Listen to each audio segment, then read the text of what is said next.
What's going on? I'm Daniel. You're on Hustle Every Day, and today we are doing what Ford would call the impossible job on the 7.3 turbo diesel. We're going to remove the oil pan, and we're going to fix the gasket, put a new oil pan in there, fix the leak without removing the motor, though we are going to have to lift the body, and we're going to have to lift the motor.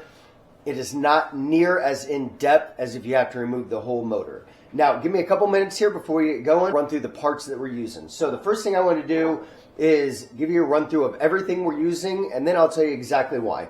So we are using the Ford Motorcraft RTV silicone sealant, the one they recommend for doing this job. Though this is the one that's recommended for doing the job without the oil pan gasket. There are a couple places that we're going to have to seal up, and this gasket maker is absolutely incredible. For the dipstick flange, we're using the strictly diesel, but that one runs about $319. I would recommend looking at Amazon. I'm pretty sure they've lost their patent, and you can find one of these for about $40. In fact, I'll put a picture right up here of what I'm talking about. The reason I'm using this is because about 3 years ago, I noticed an oil leak, and this was the only thing that was out there. We're using the Spectra oil pan. The reason we're using the Spectra oil pan is because I used it Dorman the first time. It was a little bit thinner. I didn't feel like the top edge was quite as nice, and they're the same price. So why not use the thicker, nicer one for the same price? And the gasket that we're using is the Moroso oil pan gasket. And yes, spend the extra money on the Moroso because the cheaper one does not match up.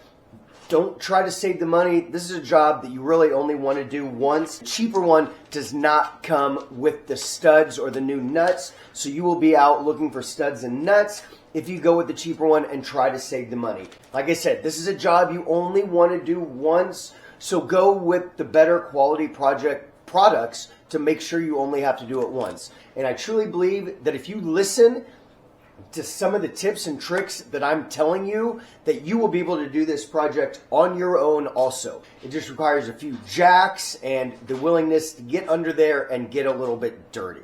But I know what you want to see is this being done and how to get it done. So let's get out there and let's get to the live action. All right, so we are out here with the big girl, and we are getting ready to attempt what some would say is absolutely impossible. And I'm starting to think it might be, but we'll see, because I truly believe the third time's the charm. So, got a couple things you need to do to start off. You need to get some bolts loosened up. Those are going to be your body mount bolts, which you have 6 of those. Your engine mount bolts, which you're going to have 4 of those, and then your transmission mount bolts, which you're going to have 2 of. So it's only a total of 12 bolts. But the biggest pain in your ass is going to be those body mount bolts.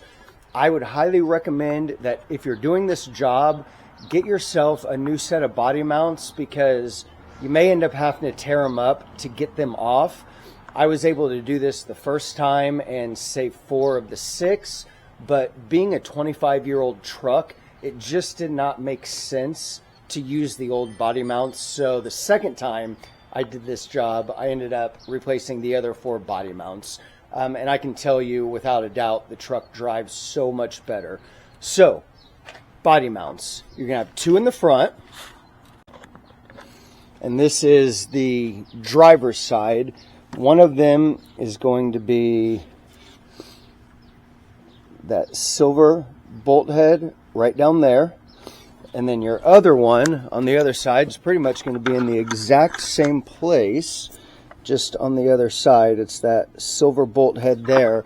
And those will actually attach the body to the frame all the way around. So we'll get underneath and show you what those look like from underneath. So that'll be your very front body mount, and essentially it'll be hooked to the body, bolted into there, and then bolted through a hole on the bottom of the frame. All right, and then your second 2 body mounts are going to be right up under either your carpet or your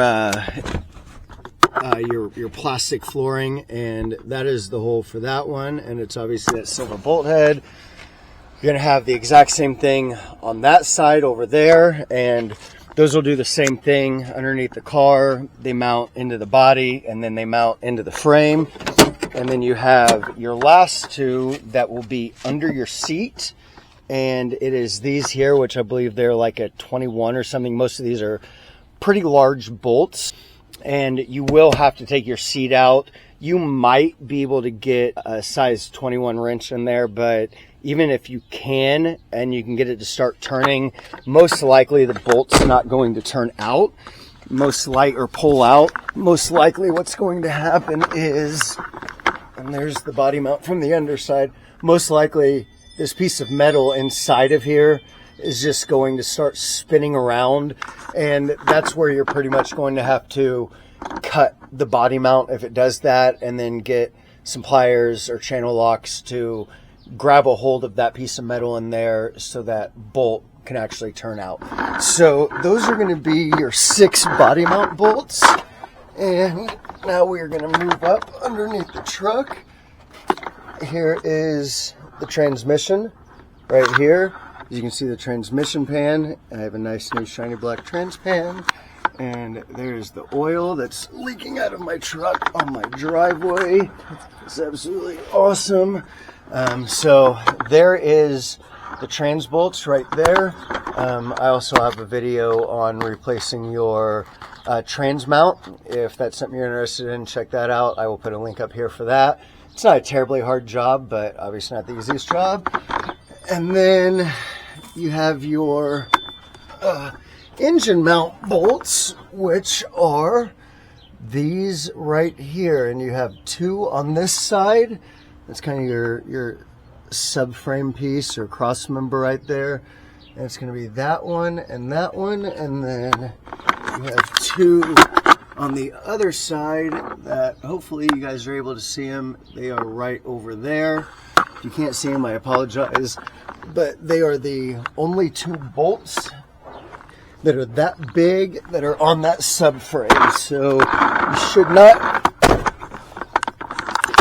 shouldn't have any trouble finding them if you get under there and you take a look on that same piece of subframe where the ones on the driver's side are on.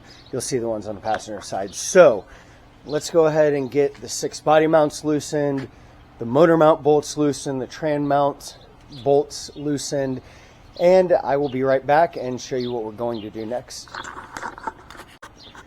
And I do want to make a quick correction here. The engine mounts and the trans mounts are nuts. They are not bolts. The body mounts are bolts. For some reason, I called everything bolts, but they will be nuts on the engine and transmission mounts, bolts on the body mounts. All right, so while my guy is removing the rest of the body mounts, which for me is pretty quick because I just replaced mine, I want to give you a quick explanation of why you're doing this and what the next steps of the process will be. So once you get your trans nuts out, your engine nuts off, and then your body mounts bolts out, what you're going to have to do is lift the body of the truck up, and then from there you will be lifting the front of the motor upward, and you're also going to have to push the transmission up. So you're going to need a couple of jacks. You're going to need a jack to get under. Here, let me show you exactly what I use as a lift point. Let's see if you can see it. I'm not going to dented it just a little bit, but it's this piece that the radiator or the intercooler, what is that? Oh, the AC condenser thing. It's whatever one of those radiators in there, it's what that mounts to. So I get a jack up underneath that, and I jack the body up as high as I can. Typically that actually requires even putting a piece of wood on the jack and jacking up even higher. And then from there, like I said, you're going to have to lift the motor. And I actually have a chain. I do have a motor lift. Yes, I do. I know you guys are probably going to ask, why, if you have a lift, would you not be pulling your motor? The season's coming up soon, and I just don't have the time to go through all that. I think I can get this done in under half a day. So I'm just going to go about it this way. Pulling the motor requires removing a whole bunch of lines, detaching the whole front mount system so that you can pull the motor straight out. So I'm just going to go about it this way. Now, if you do not have an engine lift like what I have, you're actually going to have to jack the motor up from the underside. All right, so I'm hoping you guys can see this. There's this pulley right here. It's your main crankshaft pulley. I have a chain wrapped underneath it, and I'm going to lift the front of the motor with that. But if this does not work, which I have not tried this method yet, so this will be a new one for me.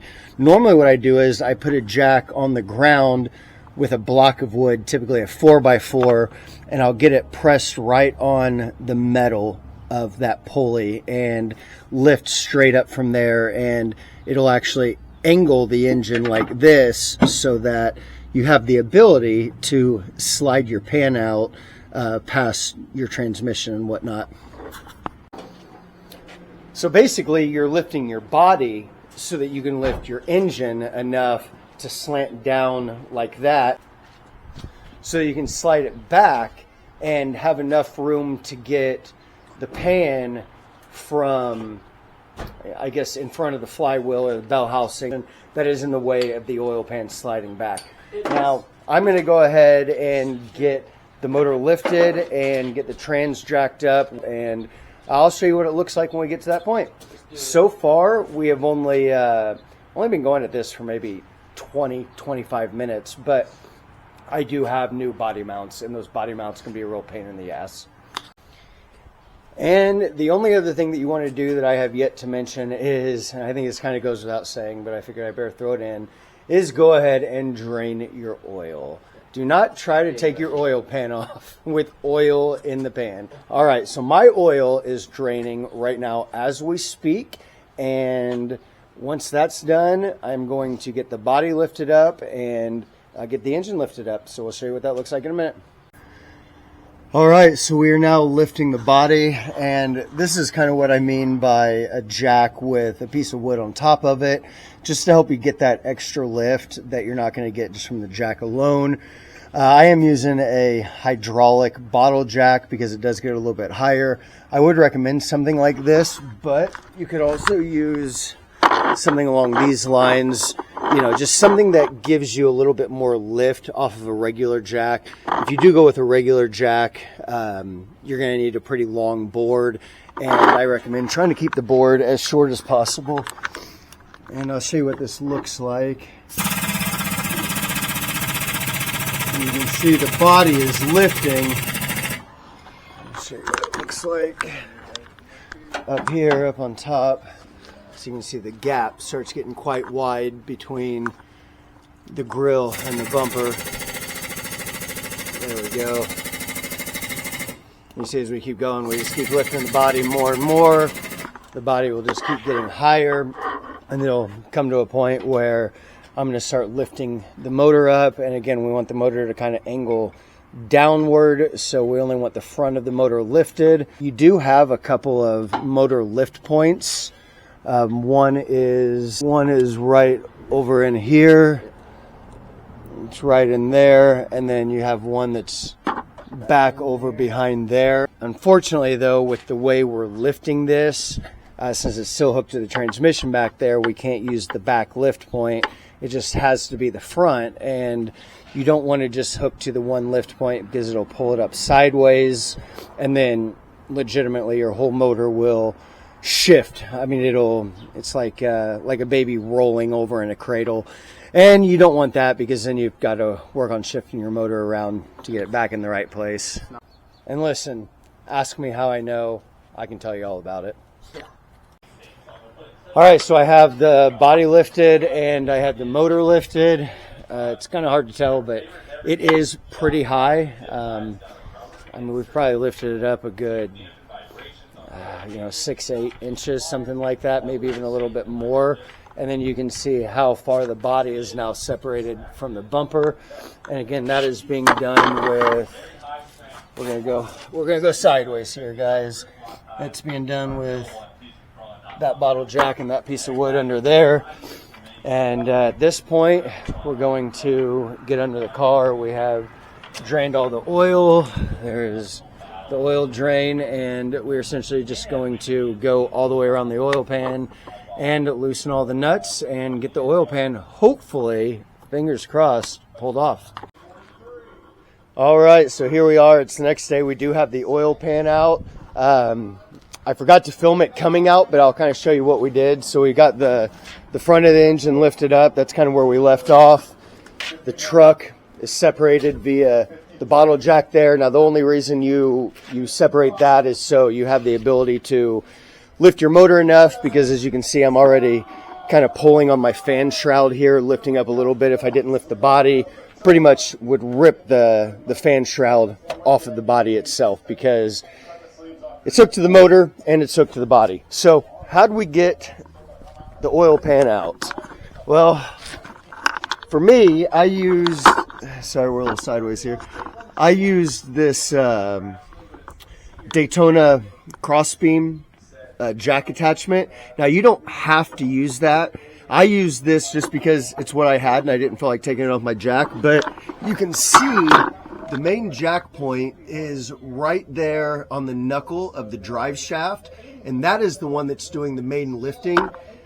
And you can see under there how high the transmission is lifted off the trans mounts. So once you do that, you will find that your oil pan will slide right out just like that.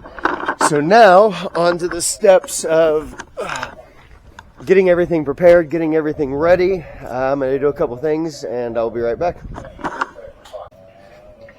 All right, so here we are under the car. We have the gasket on already.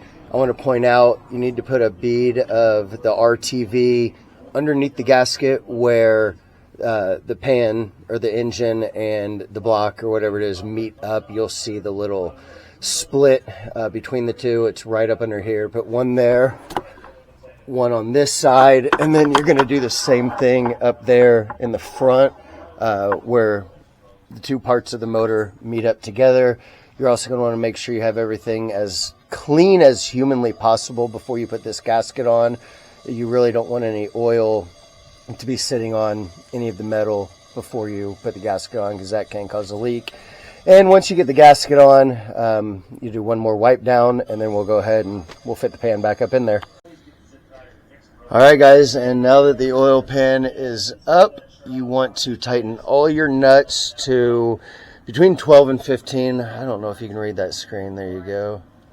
So I went around and I checked every single one of them about 20 times. So you want to cross tighten them back and forth. And every time one of these nuts moves, even just the slightest bit, then that means another nut somewhere else is going to be a little bit loose. So until you can go around to every single nut and pull your torque wrench without it moving the nut at all whatsoever, then you need to continue going around and making sure they're tight. So I would say circle around this thing at least a half a dozen times, maybe even 10 times, and just make sure that you have every single nut torqued exactly at between 14 and 15 foot-pounds. The other thing I want to mention, this is the dipstick flange, and I have put a little bit of RTV around that.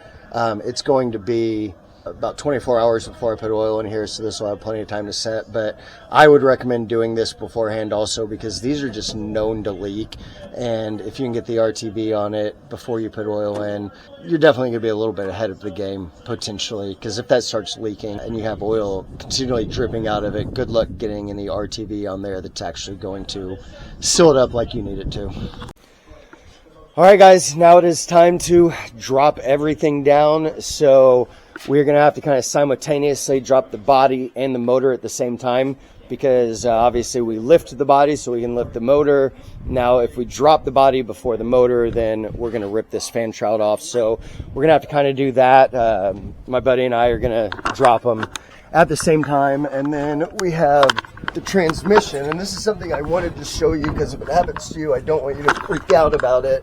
My transmission is actually tweaked a little bit. It's not lined up with the holes exactly, but I am not terribly worried about it, because I think it's going to kind of twist back in place.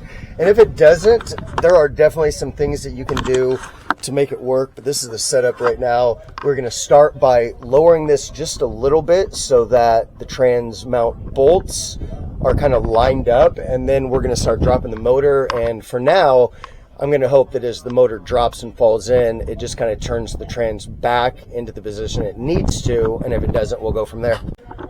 So here's the first thing I'm going to do to try to get the trans back. I'm just going to sit kind of sideways under the car. I'm going to push on it, and look, I can actually, you see I'm wiggling the whole entire thing there. So I'm just going to push it, get it kind of lined up with the bolts. My buddy's going to let me know. Towards you a little bit. Which way, towards me? Yeah. Let it go back a little more. A little more, towards you. Oh, towards me? Yeah, okay. Right there. Hold that. Not It's quite. lined up, it just needs to drop back some. So when we drop the motor, it'll slide back. Okay. So we got them lined up now, and then when we do drop the motor, hopefully it will just kind of shift it back and it'll fall through. We'll see what happens from there. If you show yeah, them it's up just a from process. the bottom, they can see where it's at. The bolts are right there, the studs for the trans mounts. Yep. You can see right where they are. They're right on it. They're lined up. It just needs to come back a little bit. So we'll work on that, and I'll be right back with you. But I really don't think it's going to be an issue. All right, now the next thing we're going to do is start dropping the motor and the bottle jack, which is the body at the same time. Hopefully the motor will fall back into the motor mounts. If it doesn't, my way of moving it and pulling it is actually putting a piece of wood up against the bottom of the headers down there and shifting it right or left, though I think this is pretty straight right now. I don't think it's twisted much. So I do think it's going to fall straight down, but it's possible it could be too far back or too far forward. And what I do, and this is because of my setup, but definitely something you'll want to keep in mind if it happens, I hook up to one of the lift points, which is right up in here, and I hook up to it with a ratchet strap and then pull it forward to my trailer, put wheel chocks on my trailer, and there's the ratchet strap, and then I actually start ratcheting it forward. So that's my method of doing it, but fingers crossed that this drops straight down and it goes right through the holes for the bolts and the nuts. All right, here I want to show you is how I was able to get the motor back into the motor mount bolts. So that is the manifold, or they're not really headers, they're more the manifold right there. And I put a 2x4 down to my bottle jack, and I lifted it from that side and just kind of twisted everything around and got everything to fall back into place pretty close to where it was. I'm pretty happy with that. So we are going to go ahead and let this side down slowly. There we go. They're disconnected. We'll make sure that this side falls in, which I believe it already did, but we'll just double check and make sure. Got a little bit to go on that side, so we'll probably do the same thing on the other side and just kind of shift it back and forth, and I'll let you guys know when we got it done. All right, so the engine is back in. It is sitting in its mounting holes, and the next thing we're going to do is take the bottom of our new body mounts, because we went new body mounts, and essentially we're just going to get under where they connect, which is right there. And these little metal pieces just pop up inside there like that. And then he's going to take the bolt from up there and screw it in and tighten it up. And we should see it coming right down through there. I do recommend, kind of holding this a little bit to get it started, because it will want to twist on you. Always start with your fingers so you don't strip something out. There we go. Just be careful when you're holding this, because if somebody above's hitting it with an impact, it is going to want to twist your hands. Have them start a little slow and just kind of be prepared, have a good tight hold on it. There we go. Just pulling it up, flattening it a little bit. There it is. That's good. All right. And we'll do that on all 4 body mounts. We got 2 more towards the back, 2 more on that side, and then when we get that done, we will put the engine mount nuts on, and we will finish up with the tranny mount nuts, and this job will pretty much be done. And then from there, we'll wait 24 hours before putting any oil in this bad boy, because we want the RTV to dry and cure and do all that before any oil has a chance to hit it and heat up and do all the stuff that your motor does. So yeah, we'll get this done and then I'll be right back with you.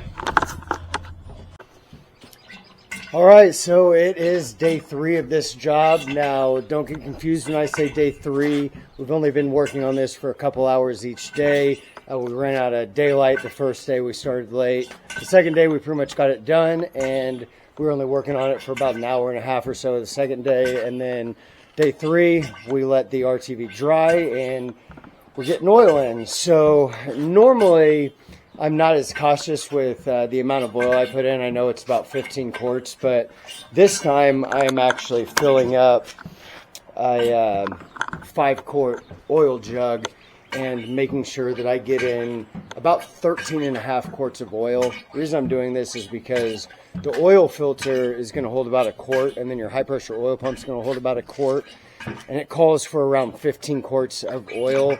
So I do not want to overfill it because I don't want to cause any higher pressure in there and potentially cause a leak. I'm just being overly cautious because this is the 3rd time doing this job. So I'm going to go ahead and finish getting the oil in here. You can hear it farting in the background there. It shouldn't be too long.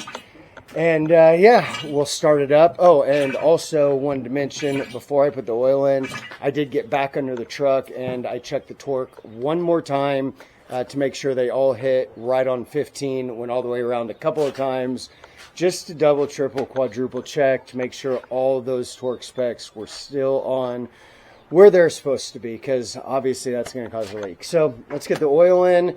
We'll get back to you. I'll get the truck started, and fingers crossed there's no leaks. Alrighty, so here we are with the truck running. It's been going for about 5 minutes. I have not had a chance to look underneath it and see if it's draining or not, but I have read some negative reviews about this gasket, saying these corporate guys don't know what they are doing because they're not the actual mechanics. So this time we have done it right all the way around.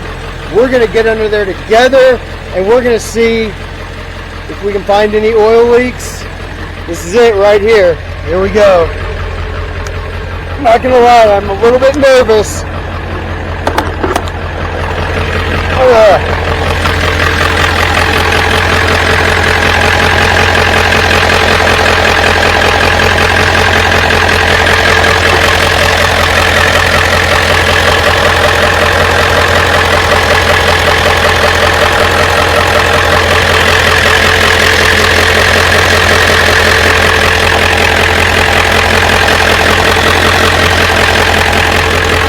Wow, I'm not gonna lie, I was a little nervous, and it looks as dry as a bone.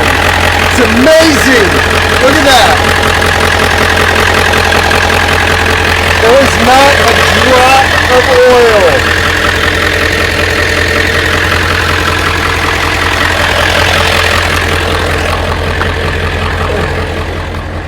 Sorry for the crazy close-ups, gotta get out from under the truck, but I would say that this was a success. I would say this was a success.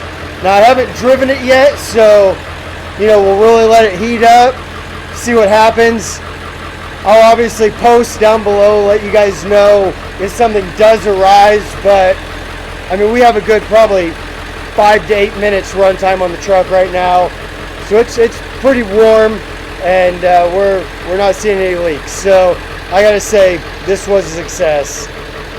Please, if you try this yourself, follow the steps, do it the way Moroso tells you, put the RTV where Moroso tells you, use the right parts and use the right products, and this can also be a success for you. Thank you so much for watching this video. I know it was a long one, but I hope it helped. I hope you have an incredible day. Comment down below if you have any questions. And as I always say, most importantly, never stop hustling. Until the next one, Take care.